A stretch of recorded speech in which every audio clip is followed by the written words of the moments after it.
Joshua had to cross over the Jordan right when it was overflowing its banks. It's very significant because this particular verse has some truth to it. Now watch this. He says, now this is in Joshua chapter 3 verse 15. For the Jordan overflows all its banks during the whole time of harvest. During the whole time of harvest. God is bringing his people to the right window. It's a right space. They're in a right point in their life, but it is the most scariest point of their life. Wow. God is teaching Joshua to trust him more. He's teaching him to take risks. He's teaching him to be a leader. And to be a leader at times comes with a risk. To be a father comes with a risk. To be a husband comes with a risk. When I was asked to marry Amanda, or Amanda and I started dating, the first biggest fear was, am I a good enough husband? The next thing was, got married, and here she is pregnant. My biggest fear was, am I going to be a good father? And I'm telling you, we continue to hear, am I good enough? Am I good enough? But God is telling Joshua, not only I want you to cross over Jordan, but during this event, I'm going to exalt you. I am going to lift your name up high, because you've been the second guy. It's so hard to be the second guy.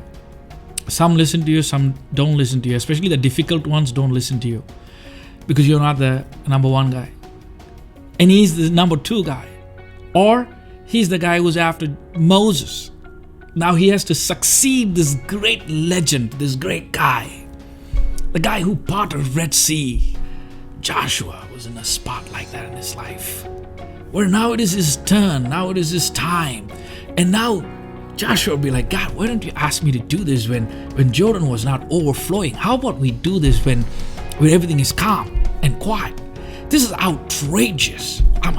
I have to step into this overflowing river. And this is the best part, my friend.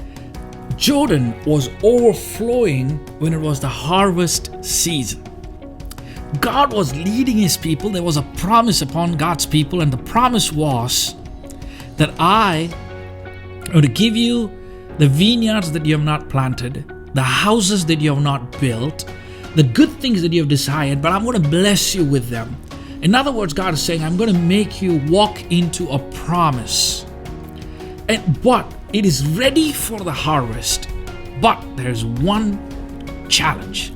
That is to cross over Jordan. Wow. But here's the best part, my friend. Joshua trusted God for a plan. There are many times we want to be so secure about our future. This includes me, that we want to have a game plan, a complete, entire game plan. But sometimes life reveals its next step to us as we get closer to it. And sometimes, when will I make this move? The move is now. Times God wants you to wait, but sometimes, though the circumstance and situation is not in favor of you, God is in favor of you. When God is asking you to do something against the grain, stand against the river and telling you that it'll go upstream for you, that's the time you got to start believing him. Because some long-last promises are about to be conquered. Some prophecies that are spoken over your life, some plans that God shared with you, the desires that God gave you, the dreams that was planted in you are blooming. Jordan was overflowing its banks when it was the harvest season. When everything was ready and ripe. And there's one thing in between, the fear. And God is saying, cross over that river, because you have a great promise waiting